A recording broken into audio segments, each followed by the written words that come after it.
Hello, everybody. I am Hoarder Gamer, and this is Hoarder's Comic Flex. I hope that you had a delightful week, and as I've said more recently, I hope that I don't make your week any worse. I mean, I would love to make it even better, but I'm hoping that I don't make it any worse. So, let's just shoot for that today. So, it's going to be an interesting show because one of the segments is actually not going to be in today's episode. Today, we will not be toying around like we usually do. There's almost no announcements of any new action figures or toys from like four different sites that I check out for information and everything like that.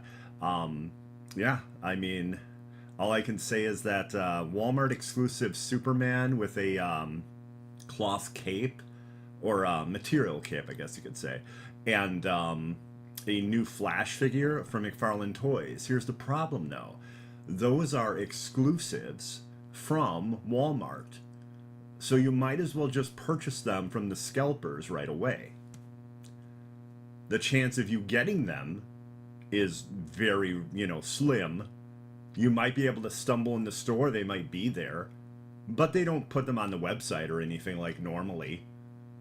So, I was like, why show pictures of those and go into great detail on them when the chance of I getting them or the chance of anyone viewing this getting them is going to be damn near null and void. So, we are going to have some gaming news. That's going to be the first part of the show. We are going to look at the near future of comics, so all the other segments are here. And then, of course, we are going to end with a comic book review. And this week, it is going to be Absolute Batman #1. Okay. So, first up, video game news. The big news, it's on your Christmas wish list, which is, well, what exactly is on your list, Mike? I'm guessing not Absolute Batman 1 because that's only like $5, $4 or $5.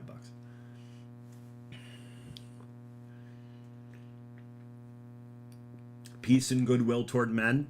I know that's pretty popular for Christmas. A controller. Oh, a controller. Yes, because without a controller, it's very difficult to play games unless you are like Jean Grey, right? Or Professor Xavier. You know. Otherwise, very difficult to play games. Okay. First up, I'm going to, bore everybody again to tears because we're going to be talking Diablo. Diablo 4, the Season of Hatred Rising. So I guessed it was going to be the Season of Hatred based on some early images that pretty much said that before the game even launched, when they were talking about how seasons would work.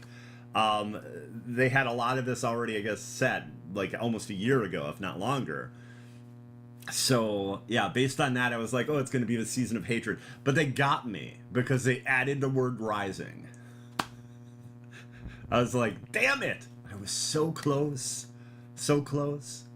And at one point, I'm going to tell you, they were looking at a name for like the style of martial arts that's in Nahantu. So, of course, I came up with Nahant Fu. And I'm totally going to make that a thing. I'm totally going to make that a thing. That's going to happen. But I jotted down some thoughts of what I've played so far, and let's talk about it. So, Diablo 4 Season of Hatred Rising and the Vessel of Hatred both launched in my time zone. Well, okay, let's get into that. They were supposed to launch at 6 p.m. Central in my time zone on Monday. The technical launch date was going to be October 8th, but certain time zones got it earlier, or we thought. It was pushed back about, was it 6 hours? 5 or 6 hours, I would say it was. And like an hour before it launched, they said there were problems and they would still be launching this that evening, but they weren't sure how long it would take, and they did a number of different updates, as in telling us what was happening, not multiple updates everyone had to download. Although I guess there was something that PC players or Steam players had to download. That was not like an early download, I think, for Steam for whatever reason. Anyway, it finally launched, and I'll start with this. I love the Spiritborn class. Spiritborn is the new character class that comes to Diablo 4 Vessel of Hatred, and my build is mostly Jaguar and Eagle with just a pinch, think of Salt Bay, right? Just a pinch of Centipede, okay? Fast, brutal, and the Eagle ability Soar can be used to stealth attack. So it's fast and brutal, and then you also have the Eagle ability Soar. That's what it's called. It can be used to stealth attack. You can take a breather from combat, getting yourself out of the war zone, basically. Or you can use it to create shortcuts and go around like obstructions and things on the map. It's very versatile. It's awesome. I actually love that ability. Each class has its own mission, okay? And that unlocks a new ability or skill. And Spiritborn, to me, has the best one they've done so far in Diablo 4. So it starts as a murder investigation, leads you to an emissary between the world of Sanctuary and the Spirit Realm.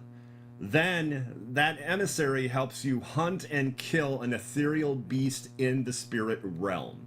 So some of those missions are maybe like 5 or 10 minutes. This is probably almost a half hour total, I think it was.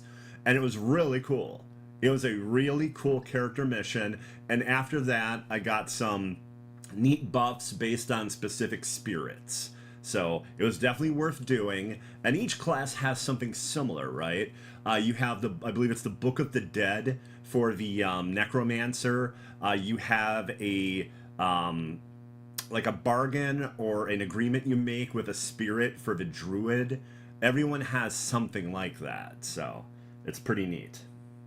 Okay, now, the Season of Hatred Rising features a new world event featuring a Realm Walker.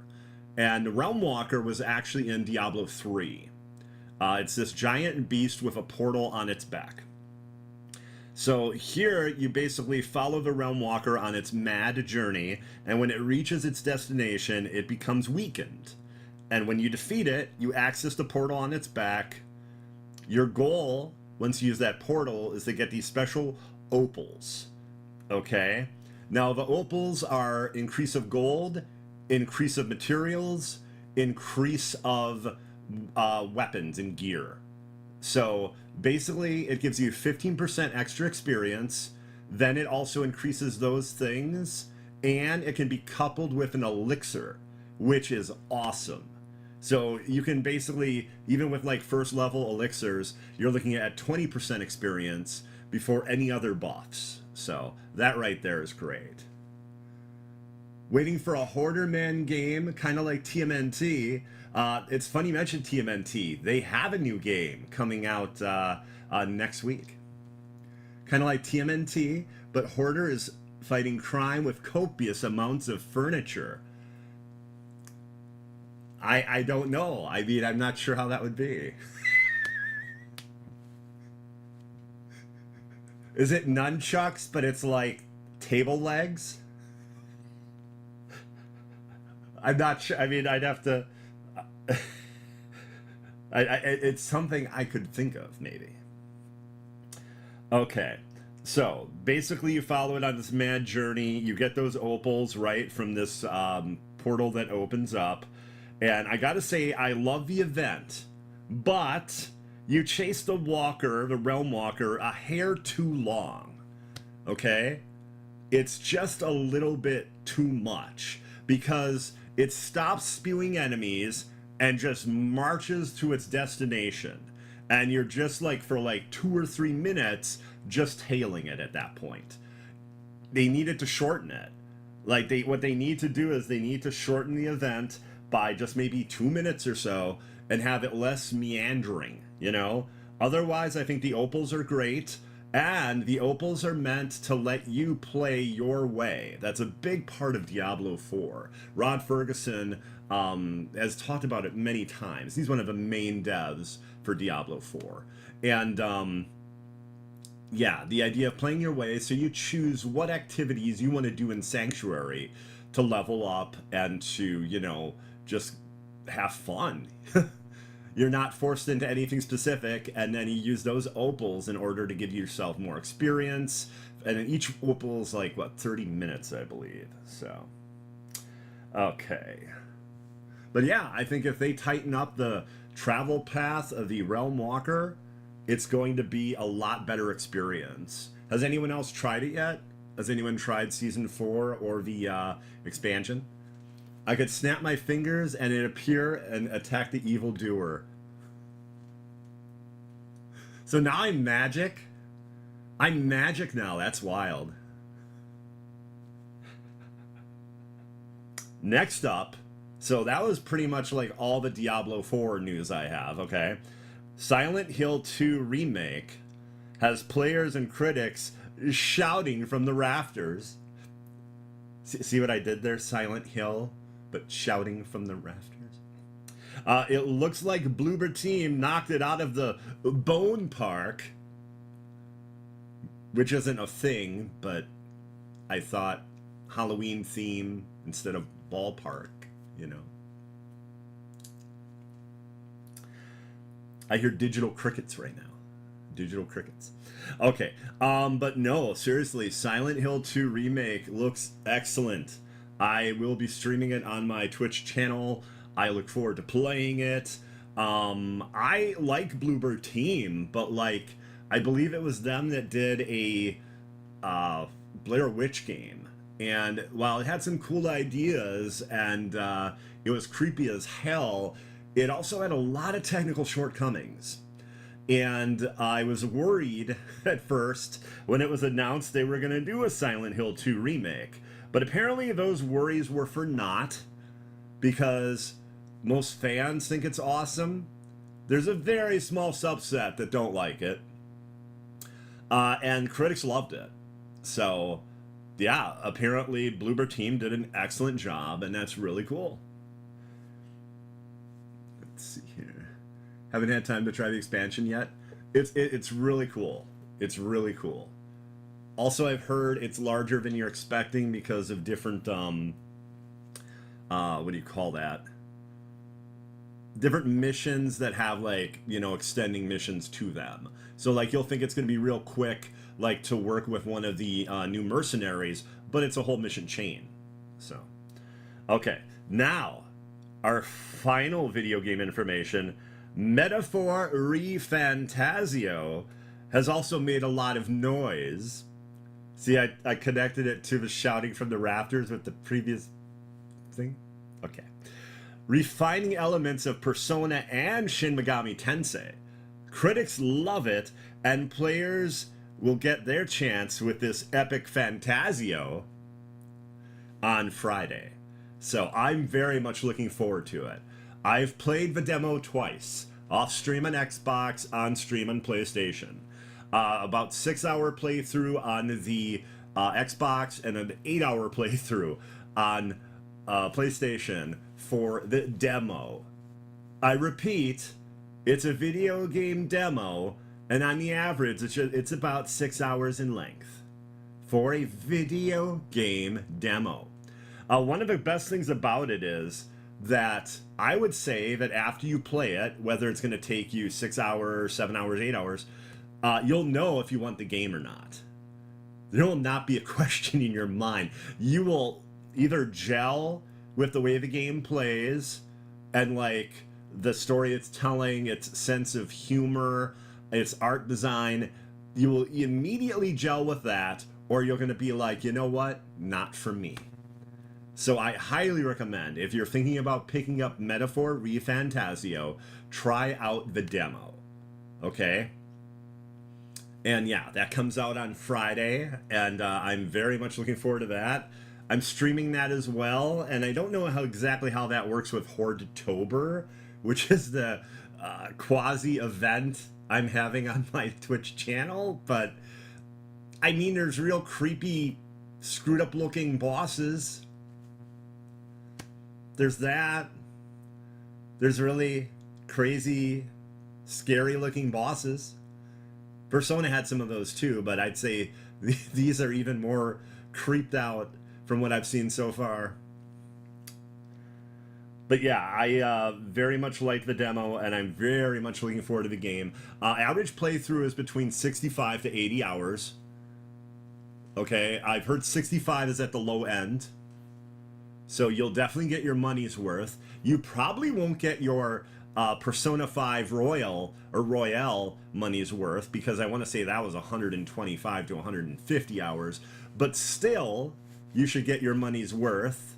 And what's going to be very interesting is, and I don't say this as a detractor for anyone thinking about buying the game, but Atlas likes to do like a special edition version of the game, like a year or two, maybe even a little bit more out there after the game launches.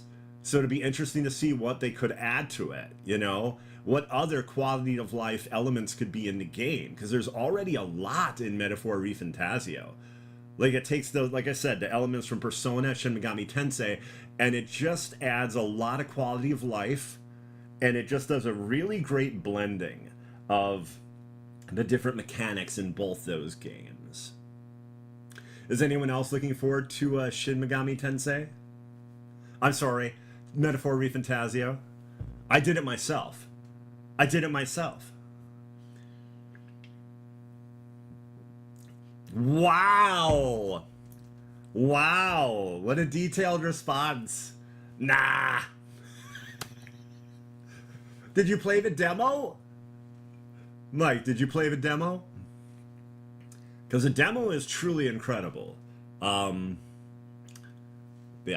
I mean, it helps if you're a fan of the Persona series. It helps if you're a Shin Megami Tensei fan, for sure. I would say there's the chance of you disliking the demo or this game would be really small. Wow! You used the B word! You used the B word! Boring! Well, what are you, XLM? A drill? See, that response gets a terrible joke. That's what I had to do there. And with that, everybody, that is our video game news for this week. That's pretty much my thoughts on the games that are coming out, games I've played very recently. Like I said, there's a Teenage Mutant Ninja Turtle game coming out next week. It looks like the best thing Outright Games has done. I'm really hoping that it is awesome, because the newest trailer for it is great. Graphically, animation-wise, it looks really good. So I'm just hoping that it is a great game, and they just charged $40 because they wanted it in as many hands as possible, and because it's going to be a holiday game, you know? Any game that you have coming out between like September and Christmas is going to be looked at as almost a holiday game, right? So it's going to be competing with all the other games coming out. So maybe that's why it's $40. I don't know. But what I've seen looks really cool. Okay, everybody. Like I said, sadly this week we are not toying around. There's not much to toy around with and or about. So that means we move to the future of comic books, the near future, all the way to 1 week from today.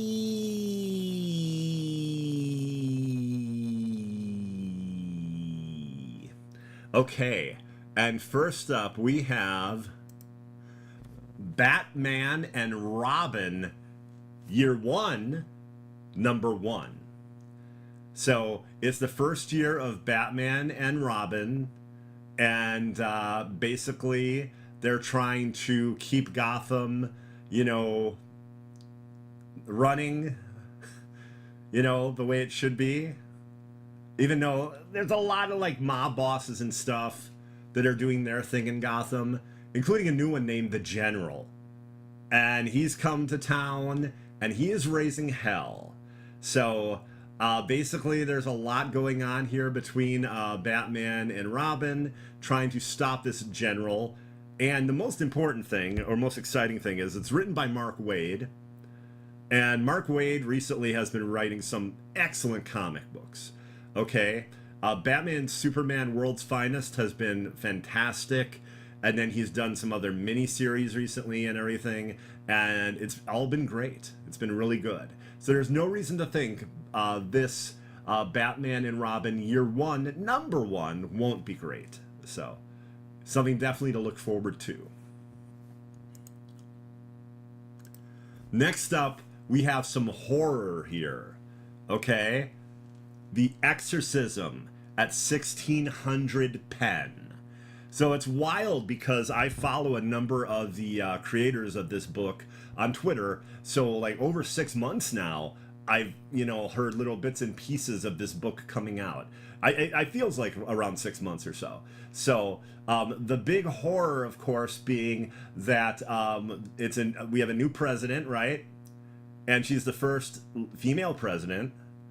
Also, she's trying to avoid World War III, keep her family and the country together, and oh shit, the devil has other ideas. Now, I think this is going to be really cool. It's from the creator of, I believe it was Rogues Gallery was the name of the book, and that was an awesome comic book. Here's the thing, though, I mean, we've had Donald Trump as president of the United States, right? So really, how bad could Satan be?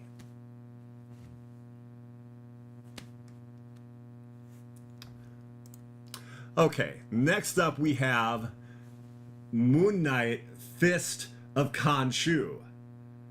Okay, Mark Spector is officially back.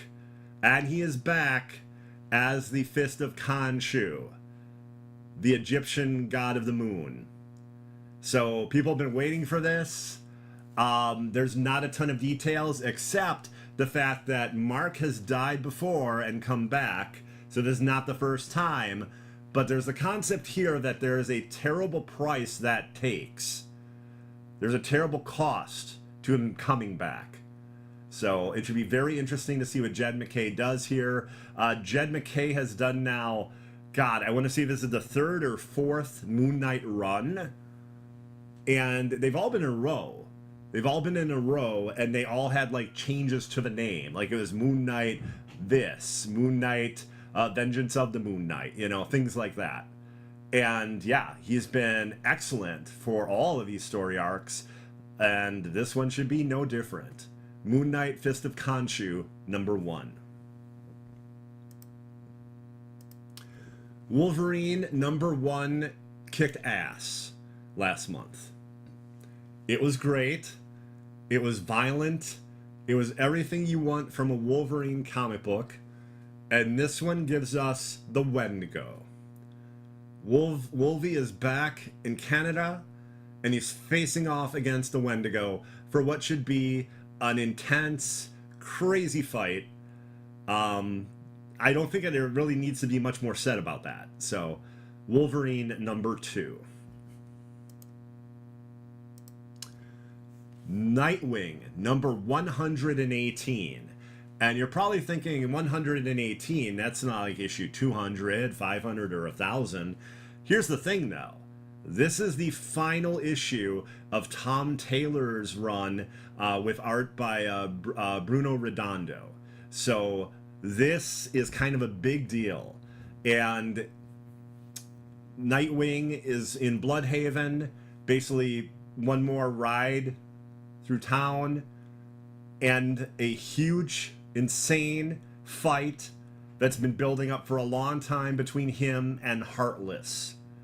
So this should be really good, and it's a great comic. It's a great comic. On and off, I read Nightwing.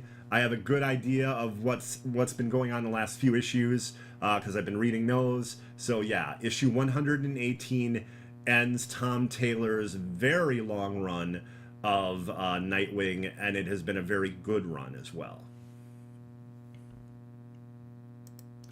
And I believe this is the final book we have to look at for next week. Actually, no, that might have been everything, to be honest with you. That would be everything, actually. Yeah. So I'm extremely looking forward to Moon Knight and Wolverine.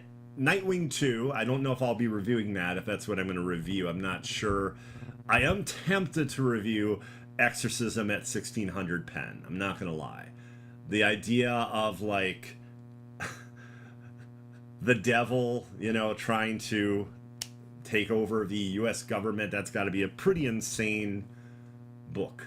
So, okay, everybody. We are done looking at the future of comic books all the way to 1 week from today. Now, we actually have our final segment, which is a comic book review. And this week, it is Absolute Batman. So that's the base cover. And I think that's pretty badass. I like that a lot. I did get a variant, though. And I'm really kind of happy because, like, all they had was the base cover when I got there. But Absolute Batman, I pre-ordered it like 2 months ago through previews. So I was able to get the variant. Oh, it is very interesting, Lumi. It is very interesting. So, the book starts out with you thinking that Bruce Wayne is returning to Gotham. And he's in a motorcycle outfit with a helmet. He's on a nice looking motorcycle, and he's talking about how things have changed in Gotham since he's been there last.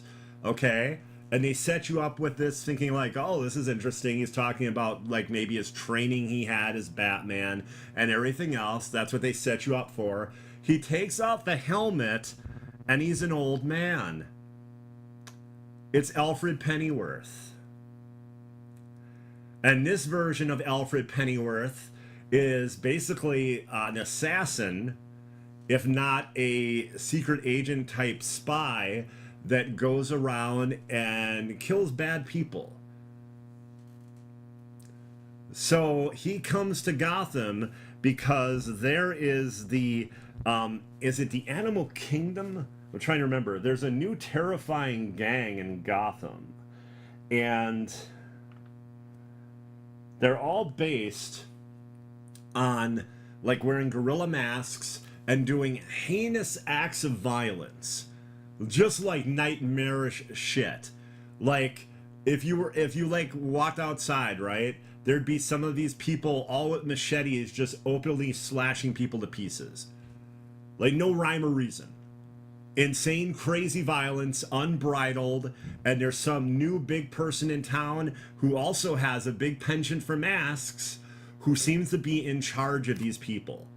So that's why Alfred is here. He's here to look into this new animalistic type gang and what's their deal, you know? Basically, he's there to kind of like watch and see what they're doing, and then at any point, he could be told to like, okay, you need to step in and take them down. So, I'm very interested to see where all that leads, but that's very cool. Now, of course, as he's looking at this gang, he comes across another player in town. And the organization that actually set him out here knows about this other player too, but very little. Very little. This is before really anyone knows who the Batman is.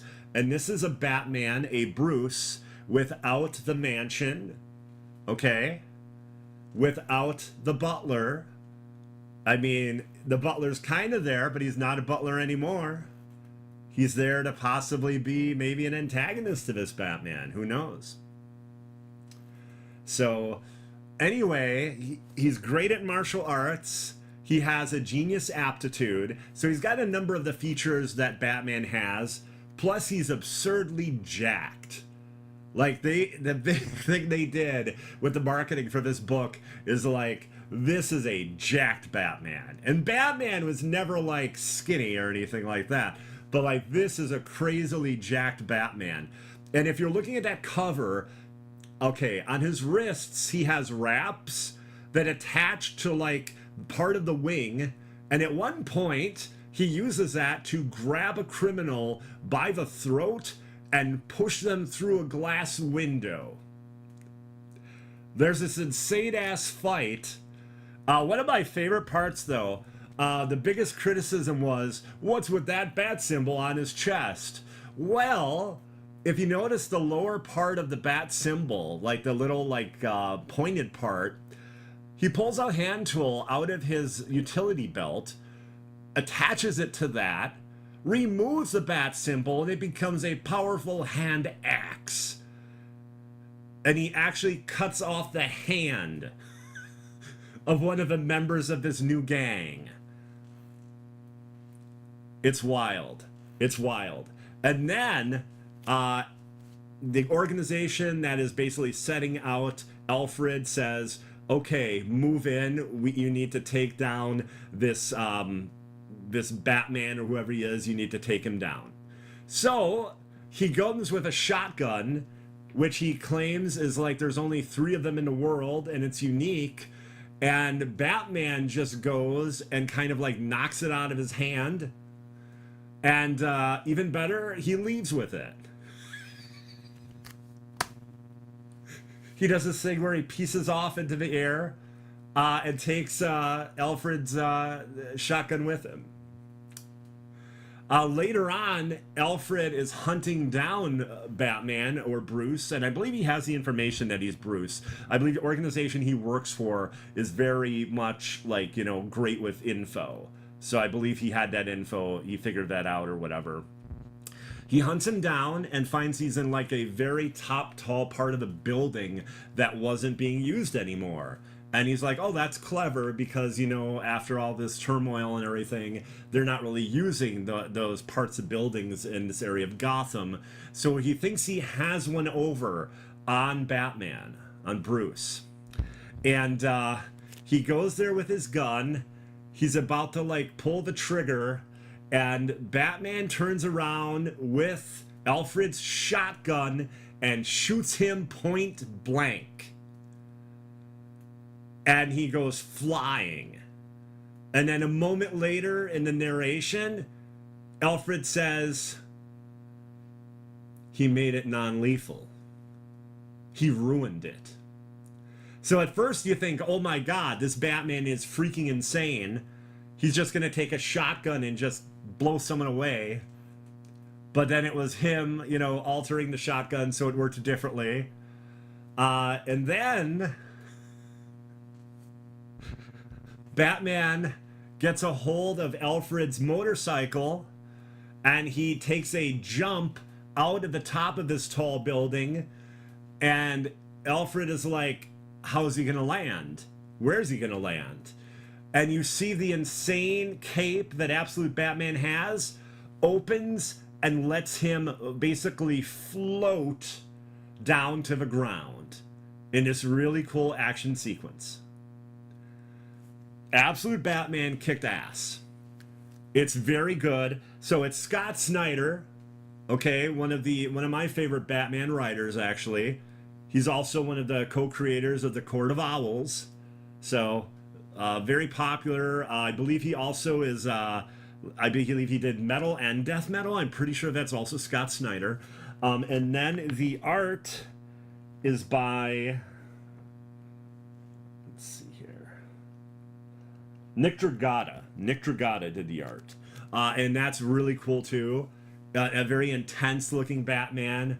A very brutal Batman. So, yeah, I highly recommend Absolute Batman. From what I've seen, the critics and fans love it. Yeah, it's very cool. It's the beginning of the Absolute DC line. So currently there's going to be Absolute Batman, Absolute Superman, and Absolute Wonder Woman. I don't know exactly where it's going to go from there. But, yeah, this was very good, and I'm looking forward to issue 2. Plus, there is an epilogue that teases one of the biggest villains that Batman faces, but he's completely different than what you're expecting, okay? And I don't want to ruin that for anybody. That's a really awesome moment. One other thing that's going to blow everyone's minds. One of Bruce's best friends is known as Waylon Jones. You might know that as Killer Croc. So this is a version of Waylon that actually takes care of and loves animals and is not a giant crocodile man yet. So that's very interesting. Plus, we find out this version of Bruce is friends with people he's going to play poker with. Who are these friends' names? Eddie, Harvey, Oz, and Selena.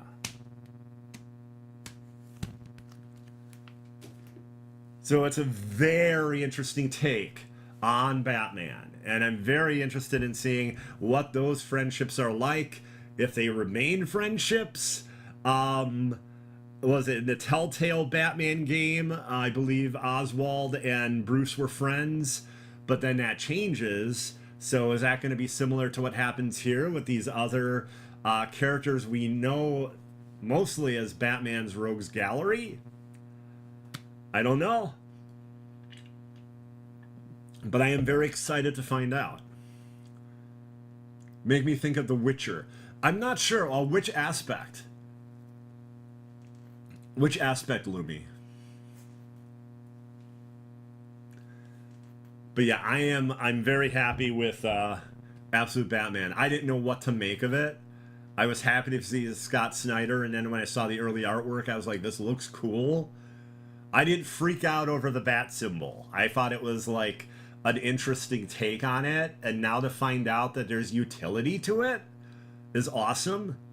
Oh, also the super long ears he has, they're like a type of removable batarang. So like he looked like he still had the ears there, but they were shorter. But yeah, very cool stuff. Very cool. Okay, everybody. I want to thank you all very much for watching. Thank you. I don't like to harp and preach on this, but if you like the show, feel free to sub. Or if there's anyone else you know that likes comics, or I guess my vibe, I don't know what else to say, tell them about the show. Okay? But thank you very much. I also do stream on Twitch, twitch.tv/HoarderGamer, as well as Games on a Plane, which is on Thursday nights, just gamesonaplane.com. And Xbox Live Mike and I play games on a plane. It's quite literal. It's literal. And then, of course, Super Hour Podcast. And that kind of jumps around at different times, but that's on YouTube. And we always advertise it on Twitter. So thank you, everybody. Lumi, thank you very much for stopping by. Mike, everyone, thank you very much. And let's see, thanks for the stream and news. No problem, Lumi. Thank you for being here. Thank you. Everyone, I hope you have a delightful week, and I will see you later. Bye-bye.